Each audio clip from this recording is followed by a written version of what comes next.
Welcome to Faith and Freedom Fighters. I'm Robert Muise, co-founder and senior counsel of the American Freedom Law Center, and I'm joined by my fellow freedom fighter, co-founder and senior counsel, David Yerushalmi. We've been discussing these tyrannical restrictions on liberty during the current COVID-19 pandemic and how the left uses or abuses science to do so. Today, we, and mostly David, will be discussing the vaccine. It's quite likely that this discussion will be banned from Twitter, but we don't care. We dump them. They're useful idiots for government tyrants. David, welcome back. We missed you last week. Please tell us your thoughts about the COVID-19 vaccine, or vaccines, as it were. Well, thank you, Robbie. I had a scheduling conflict last week, so you carried on solo. That was our third podcast, and our listeners should understand that we're not professional broadcasters or podcasters. We're professional trial lawyers, so we ought to be able to speak well, but we're still working out some of the logistics. And one of mine last week was just simply scheduling conflicts. I always want to return to a theme because it's important, and it's going to be addressed in the context of the COVID-19 vaccination issue that we'll discuss today. And that is, individuals can look at the same facts, and even after agreeing on what the facts are, can reasonably disagree about how to respond to those facts. Now, what does that mean in context? Well, a week ago, you spoke about the various litigation matters that we were involved in relating to COVID-19 protocols and the absurdities that were being engaged in by state officials and even to some level the courts. But 2 weeks ago, we spoke about the COVID-19 protocols vis-a-vis the science, right? Because one of the things that we hear over and over again is you must follow the science. The anti-Trumpians said Trump was not science-based. Well, they said the same thing about George Bush too, about Ronald Reagan. Conservatives supposedly, or Republicans, if they're not conservatives, are supposed to be ascientific or anti-scientific. And Democrats, i.e. progressives, are to be incredibly scientific. Now, kind of jokingly, you made a comment in, I think, our first podcast, which is telling, because we were talking about this idea of science then, and I think even maybe the second podcast you mentioned it, and the importance of understanding what science is. And for those who didn't hear podcast number 2, we went into detail about what science can actually tell us and what it can't. Science simply measures things at base. That's all it does. It measures physical things. If it ain't physical, it can't be measured. And it can be electrical or sound, but these things are all manifest in some physical way to be measured. What science cannot tell us beyond the measurement is, what do you do about that measurement? Science, for example, can tell us how many people die every year. They have a definition of death, either no brainwave activity or no heartbeat activity for some period of time, and that constitutes death. But they can't tell us, scientists, whether death is good or bad. We know death is part of nature, and we can say that death by certain types of causes is a bad thing. So, for example, murder. But scientists can't tell us that murder is bad. Scientists qua scientists, they can tell us as humans that according to their belief system, their faith, murder is bad. But science qua science cannot tell us anything about the goodness or badness or the morality of anything. In addition, what science cannot do, and we covered this in podcast number 2, is tell us what to do about the infection rate of a disease like COVID-19 or the mortality rate. or the morbidity rate. They can't tell us to close down economies. They can't tell us to close down schools or to stand 6 feet apart. All they can do is measure what they think will happen as a matter of probabilities if a certain number of people are less than 6 feet apart. And I would venture to say the science on that is rather poor, as we pointed out. And all you have to do is go back and listen to Dr. Fauci. And it's a famous 60-minute interview. It's all over the internet. When face masks were not readily available for the general public. And as a result, he was representing the science of face mask at the time, which was, it's not really going to help prevent disease from being spread by the wearer, and it's not going to really prevent the wearer from getting a disease. It's meant specifically for hospital situations. In other words, he was telling us the science of the time didn't establish that face masks were effective. And in fact, the science at the time was rather ambiguous and relatively poorly done. But there had been a fair amount of science studies about the effectiveness of face masks. This is not the first disease, and it's certainly not the first time we considered face masks. And nations and peoples have worn face masks when they have been around infectious diseases for decades. So it had been subject to study, but the studies did not establish a real effectiveness. But what Fauci was actually doing was not talking about the science of face masks. He was engaging in public policy. He had decided, the CDC and others of his ilk had decided that there weren't enough face masks to give around to everybody. We need to save the first responders who were dealing with sick people in the emergency rooms, and the rest of you, you're just going to have to fend for yourselves. But he couched it. He disguised it as science from Dr. Fauci, the leading expert in the United States on infectious diseases.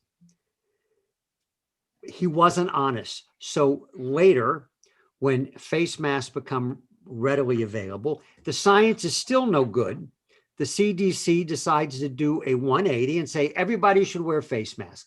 The science still was not definitive. We have studies that show they are effective as against the spread of diseases from the person wearing the mask, possibly effective for the person wearing the mask from getting the disease.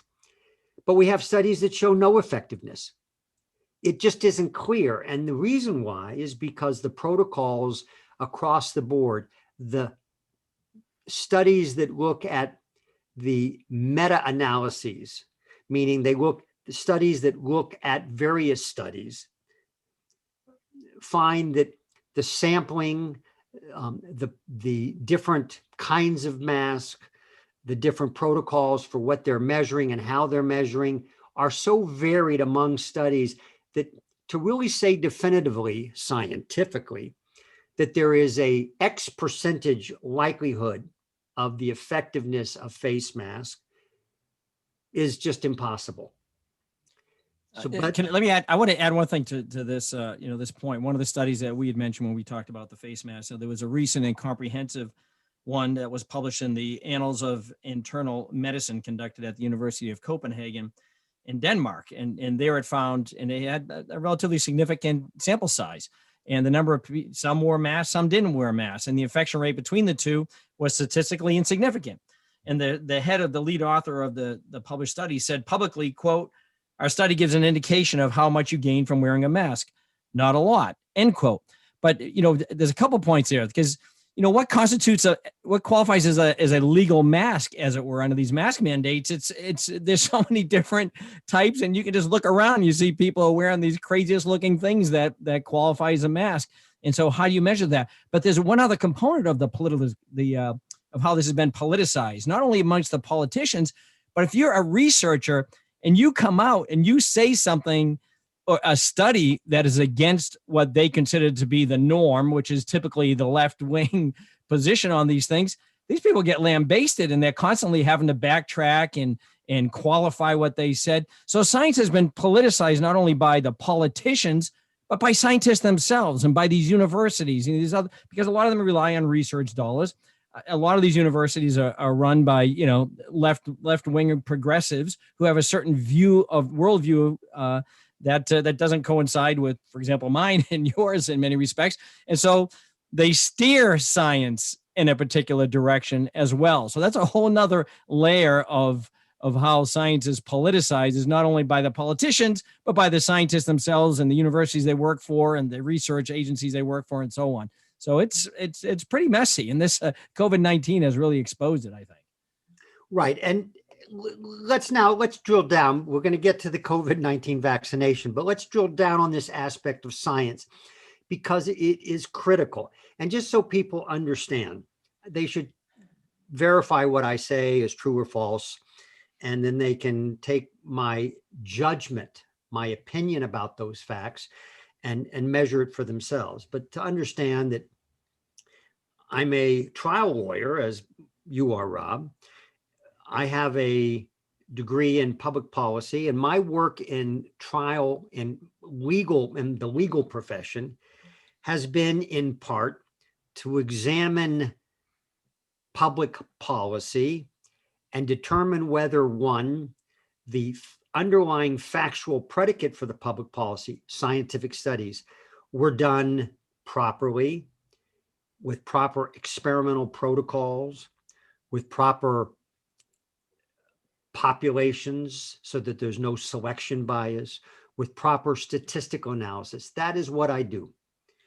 And so when someone tells me that there's a policy or science, I will go to the underlying source and try to understand what it is that they can really say. Now, let's just pause.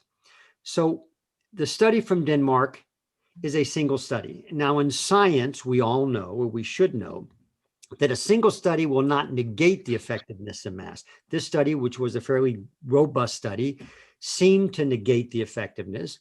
But what happens is that other scientific groups will conduct their own studies. Some will try to replicate that study by following the methodology precisely, or because of limitations and resources or different demographics or whatever it may be, or because they thought the methodology of that study wasn't good enough, they will change the methodology. Now, if they replicate the study methodologically and there's enough replication of results, that is to say they find the same thing, then what happens? Well, then people do a meta-analysis of all the studies, scientists, and try to see on the meta-analysis, which is simply meaning we take a bunch of these individual studies and analyze them as a group. Do they provide enough support for a scientific, remember what we talked about in podcast number 2, scientific consensus. Now, a scientific consensus is not a measurement of some specific group of scientists. It's not even a specific percentage. 51% raise their hand and say, yes, we agree there's a consensus. 49 no, so there's no consent. There is a consensus. We don't know. It's just a consensus. It's informal. So science has this built-in fudge factor called a consensus. Now, you touched on a very important point. One thing that can help create a scientific consensus almost overnight is simply say the government and private foundations are throwing money at anyone who's willing to study and agree with their conclusion. So global warming, COVID-19 is a terrible disease, masks are effective, 6 feet apart, whatever it is, if that's what they're throwing money at, you can bet your bottom dollar you're going to develop a scientific consensus pretty quickly. And we saw that, by the way, in reverse. The tobacco companies had a vested interest to keep us from finding out that there was a high correlation between cigarette smoke and lung cancer. Now, I didn't say causality, because scientists can't say that cigarette smoking causes lung cancer. all they can do is measure it and reach a consensus. Now, I think anyone would be foolish, given the amount of studies that have been conducted to date, to say that cigarette smoking is not highly correlated with lung cancer to the point of saying it can be a cause of lung cancer. Now, someone can smoke 3 packs a day and not get lung cancer. So there's other things involved, or someone cannot smoke at all and get lung cancer and never been in the vicinity of secondhand smoke. But it is a cause of lung cancer is a fair statement. The tobacco companies, when they first learned of this relationship, spent millions of dollars paying scientists to disprove it. And they had good scientists and statisticians. And the cigarette companies got caught many years later, because you can't hide that kind of conspiracy forever. And they've had to pay big bucks to those people that smoked based upon the fraudulent misrepresentation of the tobacco companies. Now, the same holds true in reverse for those people who think they're doing the public good, COVID-19, face masks, and so forth. But what we're talking about is not science. Scientific consensus is not science. Now, let's take one more example. And you spoke about these kinds of issues last week before we get into the vaccine question. We've heard a lot about super spreader events and those states that, run by Republicans who have not imposed these draconian measures that the progressive run states have. There's a couple issues that would arise. One, why have the states that have been very lenient and not imposed such draconian measures or none at all on the population not had extreme infection, mortality, and morbidity rates versus those that did impose? And it doesn't matter that they're in the top 10 or 15 or the bottom 10 or 15. If shutting down an economy, and think about how drastic that is. And by the way, let's now talk about the science again. Scientists can tell us how many people are going to get sick, more or less, and how many people are going to die, more or less, from COVID-19. And it's more or less because a lot of people like myself had COVID-19. I had it mildly in March of 2020. I didn't report it to anyone. I'm not on any statistic. And there are a whole number of asymptomatic, symptomatic people who had COVID-19 who didn't report it. So we don't know the numbers precisely. And we don't even know how many people who got sick died because of that problem. And because people were reported to have died from COVID-19 that did not die from it, or reverse. It's very, very difficult to pin that down. Because we don't see that distinction between the so-called blue states and red states with regard to protocols and infection rates and mortality. Indeed, the states that were draconian, New York, New Jersey, California, have incredibly high rates. There was a very, very well publicized story, and it's because Governor of South Dakota, Kristi Noem, had taken the position that in her state, the government was going to advise the population about COVID-19 and about the various protocols that CDC recommends, but was not going to shut down the state. She was not going to enforce a mask mandate or 6 feet apart. And she didn't. And when you look at the state, they're not at the bottom. They're not the worst. People like to say, well, she's in the, South Dakota's in the bottom 15 or so. First of all, again, the statistics are vague. And secondly, that's not so bad for a state that did nothing, because what you do not measure is how many people suffered and died as a result of the protocols. We know that suicides have skyrocketed. My wife's in the the social work counseling profession.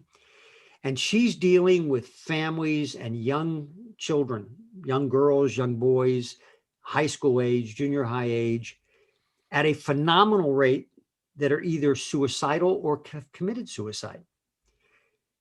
We don't know the cost psychologically, emotionally of those children who have been out of school and without any contact with their friends out of fear by their parents or by them because of all the noise around them about COVID-19. We don't know the effects of unemployment and the shutting down of businesses on the population yet. But those are real, actual effects.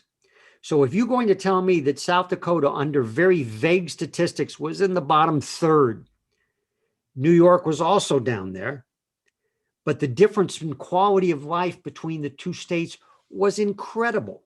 South Dakota carried on, and individuals made their own choices. It wasn't imposed by the government under threat of arrest, whereas in New York and New Jersey it was. That's not science, that difference.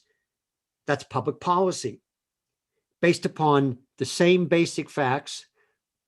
But the governor of South Dakota knew she couldn't measure what you do to liberty, the Constitution, to mental health, and to the mortality rate generally of a state by imposing those draconian standards, not based on science, based upon someone's judgment of the benefit risk analysis. And she decided to leave it to the individual, rational adults. If you have a high comorbidity risk, stay home, make that choice. If you're afraid of getting infected by your family members, by your grandchildren, tell them not to come. Zoom call, visit them on the phone. But it's an individual choice. And that's what you and I have argued in federal courts across many states during this COVID-19, sometimes successfully, but mostly not, because the judges themselves react out of fear and simply say, the science. And what is their science? Whatever the head of the public health department tells you it is. The case in South Dakota that I wanted to mention was the stirred motorcycle rally that the governor of South Dakota welcomed. And after the rally, the leftist progressives and a group of economists in the main came out with a study that said that stirred was a massive super spreader and X number of people died and why billions of dollars had to be spent to result across the country as they went home.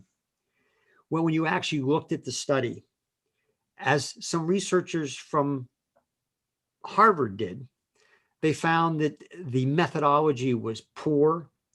You couldn't draw the conclusions that they drew. And what's more is the same kinds of scientists were telling us, and it's also in the internet, that the Black Lives Matter protests, none of them were super spreaders. That's literally what we were told. That there was no indication that any of the Black Lives Matter protests were super spreaders. But anyone who watched the video of those protests or who were around them knows very well that if anything was going to be a super spreader, it was going to be the Black Lives Matter protest. Yet, as in New York, and we talked about this, Mayor de Blasio actually joined protesters. His police chiefs joined the protesters without face masks, holding hands, and engaging in precisely the behavior that they tell us is illegal, and they will arrest us for engaging in. It seemed to be pretty standard because you had Governor Wolf in Pennsylvania doing the same thing, right? The leftist progressive governor there, and then my own governor, Governor Gretchen Whitmer. She's out there arm in arm during the Black Lives Matter protest, and then she goes and lectures to us about how we're threatening people if we, if we social gather during Thanksgiving or Christmas. So yeah, the hypocrisy is you can cut it with a knife. I represent a very, very popular restaurant group in Southern California, as you know. I won't mention the name. And the shutdown of the restaurant business has been devastating to all restaurants. They fared fairly well, but it has been difficult, and it has required layoffs of thousands of workers. Now, Governor Newsom and his legal edicts caused the shutdown. LA County followed suit, and all the other counties. What did we see Governor Newsom doing? Going to a restaurant and violating his very own protocols. Indoors, no mask, within 6 feet. Now, he's called on it. It's one of the reasons he's being petitioned for recall. But he kind of just said, oh, it was a mistake. But think about that in context of the businesses and the employees and the customers who lives have literally been turned on inside out and devastated. And these politicians decide they're above the law. And they actually don't believe they're above the law. They just don't believe the law applies to them as long as they can get away with it. It's the same nonsense we know takes place among progressives, the Hollywood world, the Bill Gates world. They're going to moan and groan about global warming and how we have to kill the fossil fuel industry, and we have to promote all these other industries. And they get on their private jets and spill more carbon dioxide into the atmosphere than 1 million of us regular citizens. So we just have to be very, very careful about what is science, what is public policy, and then what is pure ideological policy, which involves in the main among progressives about taking power. Now let's talk about the vaccine. To begin, let's be very clear. I am not an anti-vaxxer. I believe in vaccinations. I get an influenza vaccine every year. I'm 64 years old. I've gotten a shingles vaccination because at my age, it's important to get one. If you've decided that risk and the benefit balance out in favor of the vaccine, it's an individual choice, and it should be. My children all got their vaccines. So this doesn't come from the perspective of an anti-vaxxer. What it comes from is someone who looked at the results of vaccines over a number of years, and the standard vaccines, which use an inactive or dead virus, so the body creates its own immunological response, its own antibodies, and fights and prevents future infection. Those kinds of vaccines have been around, as we know, since the turn of the last century. And we know the long-term, medium-term, and short-term effects. As most people now know, the Pfizer and Moderna vaccines use this new RNA methodology, which is a way to simply send a trigger to message to the cells to respond in a way that creates antibodies. That's very different from the older method. Now, it has a great advantage. It's much less expensive and much easier to produce this kind of vaccine than the older kind. The Johnson & Johnson is slightly different. It's DNA, it's not RNA, but it works on essentially the same mechanism, and it is similarly an innovation. The RNA vaccines have only really been around for a decade and a half or so, and they were originally tested on rabies. We do not know, and we have no evidence of any long-term effects. We don't know even the medium-term effects of the COVID-19 vaccine. It doesn't mean they're going to be bad. It just means we don't know. Now, we can suspect, based upon what we think is taking place inside the cell at a cellular level, what's going on, and it shouldn't have any medium or long-term effects. But there's a whole lot about this process that we do not know. Example, if you go to the CDC website today, as I've done earlier, just to double check, they will tell you when you ask the question, how if long is the effect of the COVID-19 vaccine going to last? In other words, ask the simple question, not the medium or long-term possible adverse consequences. We know that in the short term, the COVID-19 vaccines are effective. We did enough studies on enough individuals during the emergency approval process. And now that there are 9 million plus vaccines already been delivered, even in the US, plus all the other countries, and we have an idea of how effective it is, an idea. Again, the statistics are not clear yet. They won't be for some time. That it's fairly effective, anywhere depending upon the vaccine, 1 dose or 2, in the 80% up into the 90%. But they have no idea if it's going to be effective for 6 months, 9 months, a year. It just hasn't been around. Now, if they don't know how effective it's going to be on its principal job to prevent disease, COVID-19, they certainly can't tell us what's going to happen 9 months, a year from now to a large enough population that's received this vaccine in terms of adverse effects. Now, let's just talk about the short-term adverse effects, what science tells us. Science tells us, based upon the studies that we've seen, and this was in the emergency process. Remember, this is shrunk down. There were a lot of people involved that went through the studies, but still it was a very short period and condensed in order to get the vaccines out.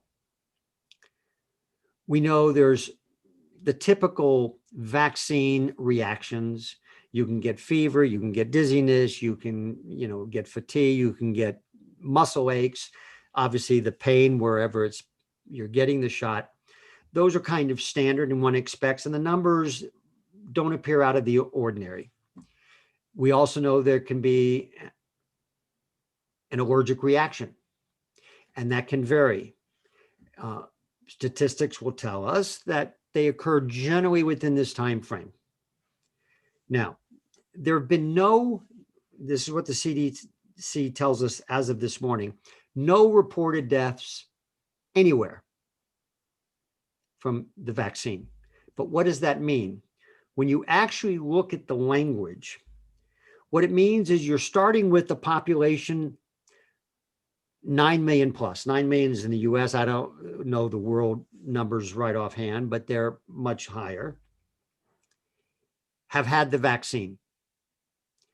How do we know what the effects, the short-term effects are? Well, either they have a reaction in the hospital, or in the US, there's a system that they've put in place where they reach out to a certain number of people and ask them, what was your reaction to the vaccine physically?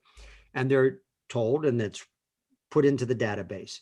But it's entirely phenomenological. It's a subjective response to a question. So both the person reporting has to be accurate or is going to be inaccurate. The person taking down that information is accurately taking down or not. And these aren't scientists taking down this information. These are phone call people that are set up in this system with some training, but no expertise. There's also a way in which people who have a reaction and go to a doctor, under some cases, the doctor is required by law to reach out to the system by phone or by online mechanism and report adverse events. But again, we're not sure that that's being done accurately. Or under some circumstances, they're recommended to report these incidences. We don't know how many they're capturing. Individuals who don't go see a doctor. If an individual gets the COVID-19 vaccine and let's just say dies 2 weeks later or a month later, and it's not connected, no one connects it to the COVID-19 vaccination, it's not going to get reported. There have been reports of death. It's a relatively small number. I mean, very small number. But again, we don't know how much they're capturing. And among those that they are capturing, the reporting system doesn't measure causality. Aside from being a very vague number in terms of properly recording and memorializing the number of adverse events, it doesn't tell us if the COVID-19 vaccine costs. So what do the experts do? They try to get the autopsies and medical reports from these deaths and determine whether there's been a death. And what does the CDC say? Let me see if I can find it on my computer. The exact language.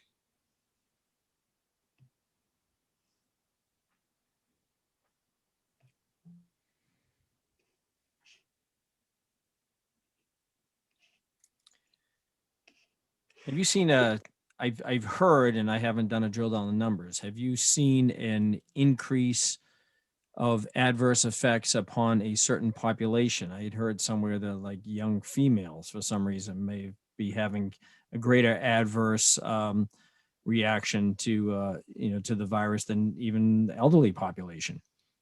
I've seen those kind of reports, but it's not supported by the data.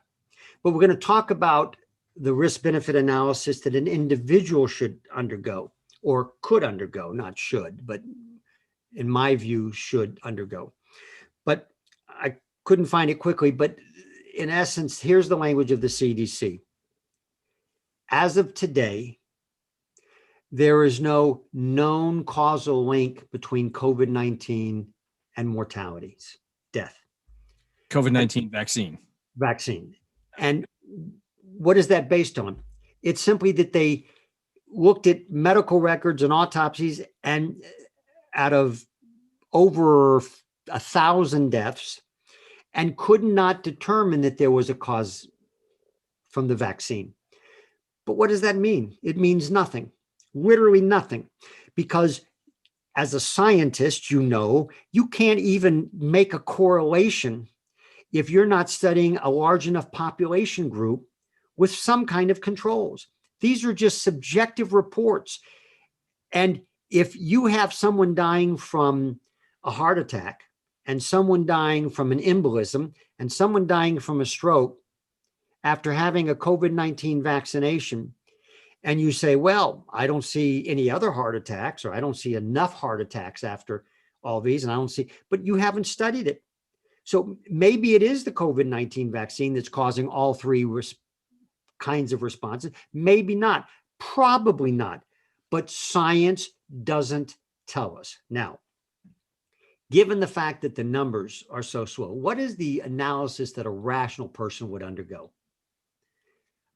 By the way, I understand why governments are pushing the vaccine, because they see the devastating effects of both COVID-19 and the protocols, which arguably were or were not effective in lowering those devastating effects of the disease.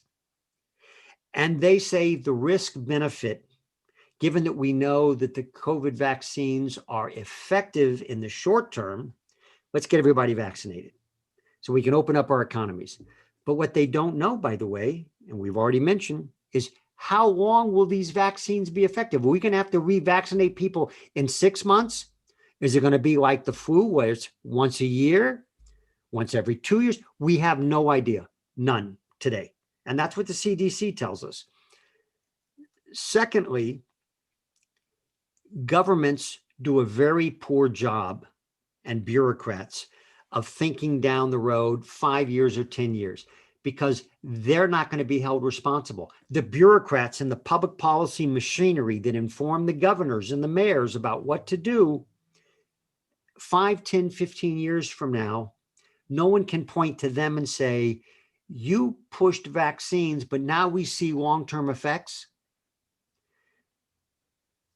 I don't believe in conspiracies. I don't believe that, people are dying and getting sick from the vaccines and people are hiding it unless I have evidence. And there's no evidence of that. But we know what we don't know. And we do not know the long-term positive effects of the vaccine. We don't even know the medium-term effects. We don't know the bad outcomes. So let's take an individual. I'm 64, relatively good health. I'm almost at that age where they say age is a comorbidity for a bad outcome from the disease. Should I have the vaccine? Well, I'm going to look out there and say, well, one, I probably had COVID-19 back in March, mildly, didn't have a bad outcome. Nothing has changed in my comorbidity profile. I'm still relatively healthy. The likelihood of me having a bad outcome is slim.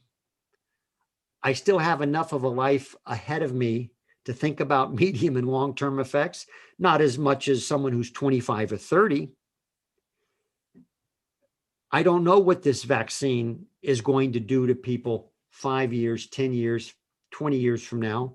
It hasn't been around long enough to know how effective it's going to be for how long a period of time and what the bad outcomes are going to be. I'm going to decide to wait until there's enough evidence to establish that it's safe and effective, unless I develop a comorbidity, some issue, God forbid, that would mean I'm at higher risk. Now, if I'm older and I'm at high risk of getting the disease, I'm thinking, at 80 some odd years of age, I don't have to worry about the long-term effects of this thing. I'm going to get the vaccine because if I get COVID-19, it's likely going to create havoc in my life, if not terminate my life. So the long-term effects, or if I have to get this vaccine next year or the year after, no big deal. But a young person, a healthy young person, 30, 40, 50 years old, the long-term effects that they don't know could be devastating. We just don't know. I'm not saying they will be, but we simply don't know. And that individual should think twice and thrice if they don't have comorbidities about the vaccine. Not that they should decide against it, but it should be a rational choice based upon the information that we have today. So when bureaucrats and governors and presidents tell us everybody should run out and get a vaccine, that's the wrong message. The message should be, we've developed this vaccine. We've done it quickly. We believe it's safe, but we don't know the medium and long-term effects. And we're not even sure how long it's going to be effective against preventing the disease itself. But they don't tell us that. They're like Dr. Fauci in February of 2020. They want people to get the vaccine. They're not going to be upfront. Yes, you can find it buried in the CDC website, but they're not explaining it. And now what are they doing? So now comes a new piece of litigation that we're about to engage in. I'll leave it vague enough until we file and becomes a public document. There are a group of individuals, not insubstantial individuals, who are not anti-vaxxers, medical professionals and others. And medical professionals, doctors, are no better scientists than lay people. They know how to do their particular medicine, but they're not research scientists in the main. And they couldn't look at a study and really determine its validity or reliability any better than a layperson. They would turn to a statistician or a research expert to tell them that. These doctors and other professionals have published various reports and statements about the vaccine and the risks of having a vaccine. The Biden administration reached out to the social media giants, Twitter, Facebook, What are some of the others, Rob? I'm drawing a blank. Well, YouTube, YouTube. possibly, and Right. those are the And main. have told them, we want you to censor, to ban those kinds of statements under the guise that it's fake news, it's conspiratorialist, it's wacko talk, it's factually false, and we want you to prevent it. Now, for those of you who aren't versed in the First Amendment, the First Amendment gives each and every one of us the right to free speech, including, under many circumstances, even the right to say false facts. Obviously, you can't be in a court of law and say a false fact. That's perjury if you're under oath. And that's an exception to that free speech right. But certainly your opinion about the risks, which we don't know a lot about, is free speech. But the First Amendment only applies to government, to state action, we call it. So that Facebook and Twitter and the mega giants hide behind the guise of, we're a private business, we can censor speech. And if you look at all our terms of use and operate as the agreement between us and our users, it says we can do whatever we want, in effect. And that's oftentimes, if not almost always, true, but it's not true when Facebook and Twitter and these other social media giants join in a real conspiracy. And what is a conspiracy? A meeting of the minds with state actors like the president and his people in the Biden administration, and say, on behalf of the Biden administration, we're going to censor any speech on our platforms that criticizes the COVID-19 vaccination, because it's going to go against our policy, our government's policy, to get everybody vaccinated. That becomes state action by the private business. And that censorship is a violation of the First Amendment. And in fact, we have a doctor who has been banned from Twitter for simply either publicizing studies about the vaccine or statements from others that have criticized the vaccine and have suggested statistics that would say the vaccine is not even safe in the short term. Now, whether those statements by others is true or false, that's not the point. Can I post on my Twitter account a statement by someone else and say it's a statement by someone else that the vaccine is killing people, when in fact the statistics would suggest that it's not killing people in the short term? It might kill them in the long term, we just don't know. But in the short term, there's no evidence of that. Well, Facebook and Twitter acting on their own could certainly shut me down, but can they do so on behalf of the Biden administration under the First Amendment? Well, as our resident First Amendment expert, and I consider myself a First Amendment expert as well, because we litigate it all the time, but I can't hold a candle to your expertise. And I say that sincerely. So can the government prevent me from simply quoting other sources, which might be good or bad sources, about bad statistics and the COVID-19 vaccination? Yeah, of course they can't. And that's one of the problems with all the social media. They've become the new public square, as it were. And Congress granted them this broad immunity from all litigation harm through Section 230 of the Communications Decency Act. But it's become, they're so in bed now with left-wing progressives that they're working, that when they're doing their bidding, and now you do have the government interfering and stepping in, and you have this joint action between a private entity and the government, that it makes it overall state action, particularly when it suppress speech.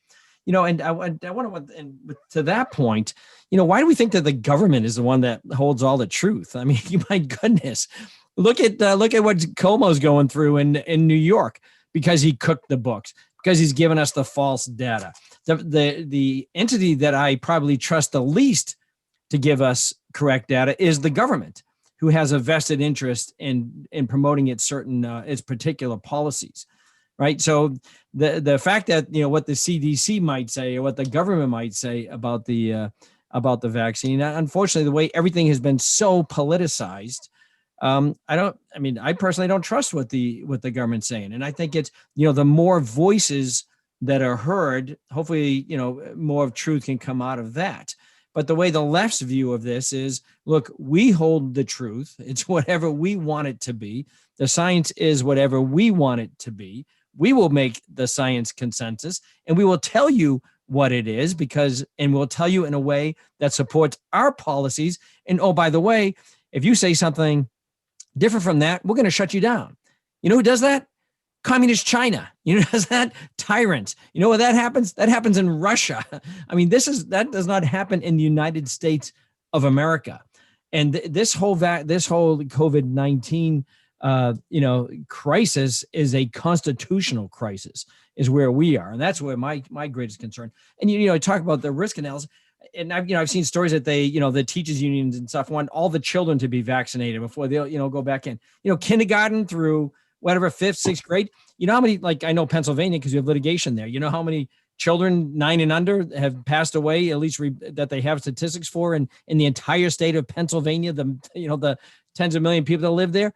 Zero, none. Let me pause you, Rob. Why? Wait, let me just say, why would you have your 6-year-old child go get vaccinated and risk what could very well be substantial risk because of the unknown, when we know the virus likely has zero impact on this child?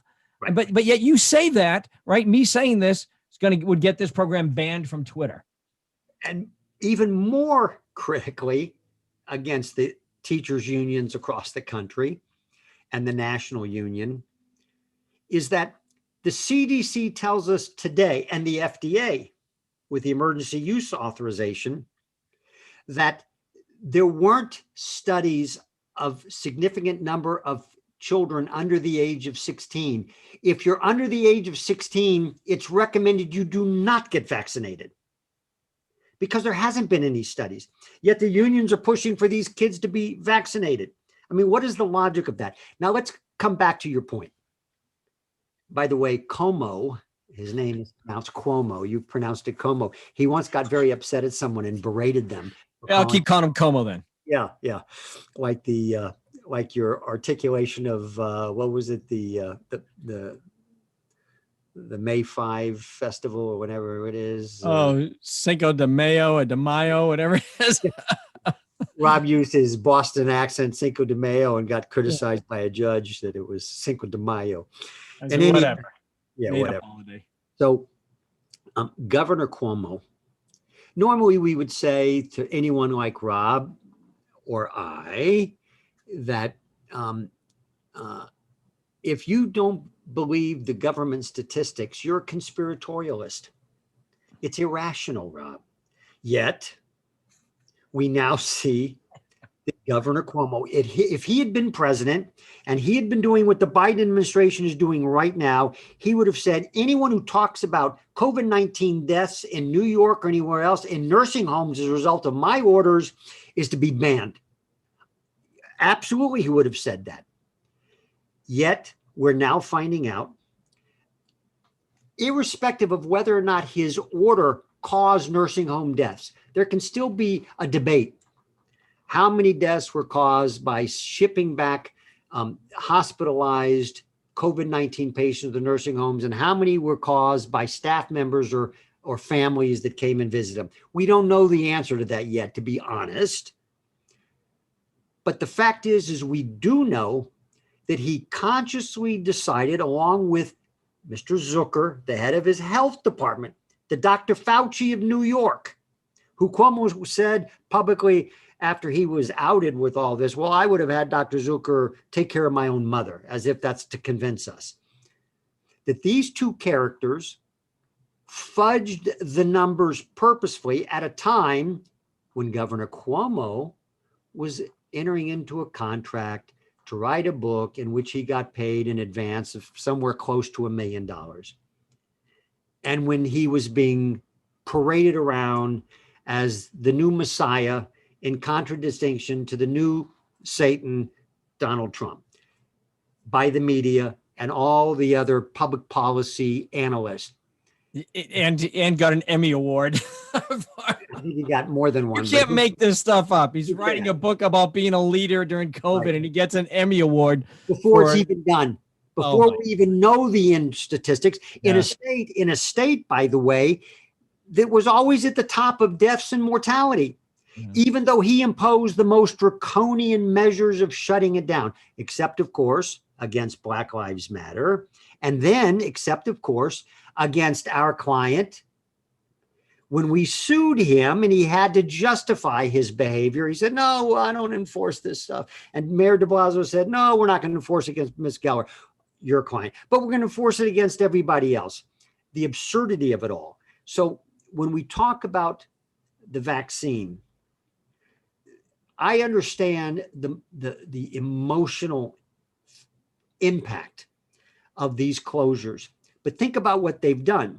You had this disease, and before we really knew anything, they started shutting down entire economies and schools, et cetera, and imposing the most morbid restrictions on society that they could. Then, in order to release us from those public policy decisions, not grounded or based on science, qua science, they tell us, hey, if you want to get freed from all these restrictions, go get vaccinated. Oh, by the way, we don't know how long the vaccine is going to be effective. You might have to do this again. And we certainly don't know the medium to long-term adverse outcomes that might result from this vaccine. We do not know because it's a new process and we haven't studied it. They're not telling us even that honestly. So what we have to guard against is, one, becoming irrational conspiratorialist. Every time someone says, oh, it's causing deaths, look at the science behind it. Look at the numbers, but only look at the science. Science can only measure things, and they can only measure things accurately if they have accurate tools and they can see what they're measuring. Vague reporting databases to the federal government, the VAERS reporting system, is the most obtuse, inaccurate reporting system you could have created. Probably the best that you could create today. But it is wholly inadequate to tell us anything scientific about bad outcomes. That we're only going to find out years later, and after enough autopsies have been done, and we've studied the effects of these vaccines and what they're actually doing long-term. We do not know. You know, I just want to, I think we probably need to move towards to a wrap-up time on this, but I want to, because we mentioned Como, and I just want to, I guess, close out with, we have several news items, but we can save some for the next time because we've been running on long here.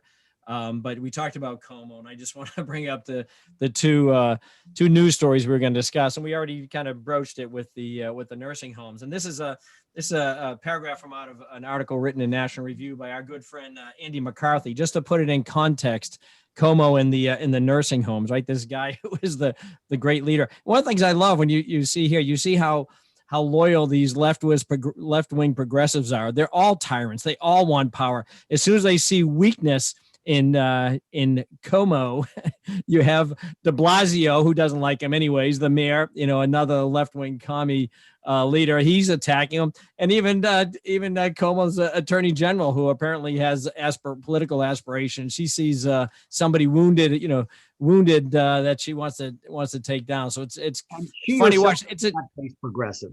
It's an intramural fight, firefight here with them, because they just all want power. It's all a quest for power. But this is what he wrote. In June, administration officials were aware that the accurate count of COVID-19 related nursing home deaths was then 9,250. This far exceeded the 6,150 such deaths reported by New Jersey, the state with the second highest total. But Como officials habitually lowballed the figure by about 50%, stating in the report that it was 6,432. Indeed, they continued to undercount the true total for months afterward until finally fessing up in January when a state attorney general report spotlighted the administration's sleight of hand. The number of nursing home deaths now exceeds 15,000. End quote from the story. Amazing. Just, here he is, holds himself out to be this great leader. He's a great leader on one side, Trump the failed leader on the other side. He's the great teller of truth and for being forthright about this, and Trump's not. And the guy's a fraud. He makes money, profits off a book, gets an Emmy Award, and here he is. I mean, it's just this. You can't make this stuff up. And I just wanted one thing. There's also a news story somewhat related, and that's this one's from Fox News. It says Whitmer could face criminal charges over COVID-19 deaths, prosecutor says. So now there's a county prosecutor here in Michigan that's breathing down the neck of Governor Whitmer related to the nursing home deaths here in Michigan. Couldn't happen to a nicer lady. Let's talk about the broader picture as well, because next week I hope to drill down for our audience on what we mean when we say that the progressives stole the election. And don't get misled, because the part about election fraud is really a small part. It's going to play a bigger part down the road, but we're talking about something deeper and more insidious. So let's now touch upon that broader picture, and this will be a hint toward next week's podcast. When the COVID-19 nursing home scandal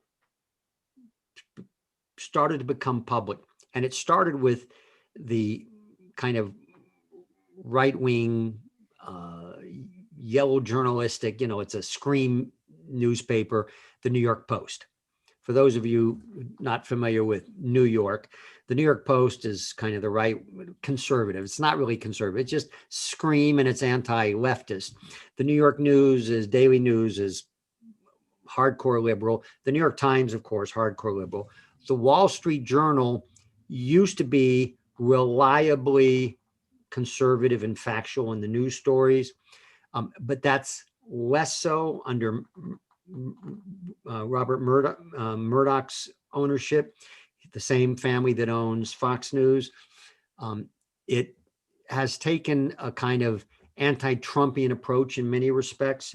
And one can be anti-Trump, but it's taken in many respects an irrational one. But so you have to be very careful how you look at the media. But when you looked at when the nursing home scandal first became public, what was the reaction by the leftist mainstream and social media outlets? To ignore it, literally, for as long as they could. Even as it began to heat up and we learned that there was a Department of Justice investigation into it, and a U.S. attorney separately looking into the question, because the various federal crimes could include when New York and Governor Cuomo provided data in response to formal legal requests, and providing false information, false documents, is a federal crime. Receiving federal funds under false pretenses could be a federal crime. So there were various things going on, but the left-wing media and all the progressive actors and pundits and speakers were praising Cuomo. Even as this began percolating and becoming public information, they ignored it. Then what happened?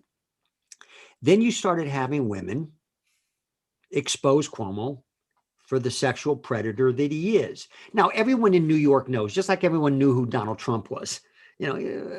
Certainly I'm a big fan of Donald Trump, the president, but Donald Trump, the person, and what guy he was in New York, narcissistic, egotistical, self-centered, no question. And we knew that in New York. Well, everyone in New York knows that Governor Cuomo is a tyrant, He berates people. He frightens people. He threatens people. He engages in hardcore, nasty politics to destroy people's lives. And he's a sexual predator. Everyone knows that, at least everyone with open eyes. As the women began appearing, the left-wing media tried to ignore it as well. And then all of a sudden, the same people who screamed that the putative Justice Kavanaugh, who was undergoing senatorial hearings based upon one accusation from his high school days, which had all sorts of inconsistencies, should be believed and he should be condemned for life, took the position that, oh, due process. Now, I'm a big believer in due process. I don't believe that people who are accused of anything, and I don't care if there's one woman accusing or man or 50, people ought to have some measure of due process, certainly in the courts. Now, a politician lives by public opinion and dies by public opinion. Do I believe he should resign? Not until the people, sufficient number, say he should resign. But just because politicians and actors and actresses call for his resignation, but the I left call for his resignation. He's a tyrant. Yeah, and that's your right. And Terrible leader. Get out of there. And based upon his behavior in our COVID-19 cases, he should resign as well. But they ignored that story. Once it became part and parcel of the daily news that we were hearing, because more and more women were coming out, it's now up to 6, and it could not be ignored by the mainstream media. And the Me Too movement got wind of it. All of a sudden, there's this storm to have him resign, get kicked out of office, impeached. But think about it.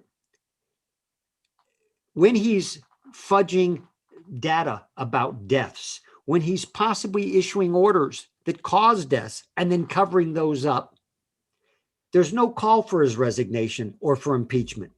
It is only when he engages in this other reprehensible behavior, and it's reprehensible.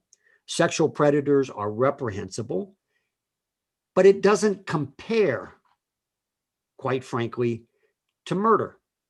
It doesn't compare to the reckless disregard of human lives by sending elderly COVID-19 infected patients back into nursing homes. And it doesn't compare to covering those mistakes up by submitting and fudging bad data. That's where we are. The complex, the media, democratic, progressive complex has its pet projects. And anything outside of that, if you critique it, if you raise issues, you're a conspiratorialist, you're an anti-scientist, you're a bigot, you're a fascist. If it falls within the politically correct narrative, you can get away with it. So now it's perfectly politically correct to be against Cuomo for his sexual predator behavior. It has yet to become politically correct to really speak about his COVID-19 protocols. And the same now holds true for vaccines. You can't be against or even criticize COVID-19 vaccines without being a conspiratorialist, a nutcase, irrational, and so forth. All right, so we'll wrap it up on that note. I think we've been going for quite some time here, and very good discussion. I know I learn things every time I hear you talk, David. I appreciate it. So again, unfortunately, that's all the time we have today. We do look forward to our next discussion. We thank everybody who joined us and listening to this podcast. And please know that we'll continue our relentless fight for faith and freedom. And we ask that may God bless you and may he continue to bless America. Amen. And let me just add, Rob, before we end, for all of our listeners, this is only our 4th podcast. If you have suggestions, either as to how we improve it or on substantive material, leave a comment for us on any one of our, platforms. And Rob is more an expert on that than I, so that we can improve, and subscribe and send us around to your friends so that people will have the opportunity to decide if they want to listen to us. Good. I'll say amen to that. Bye.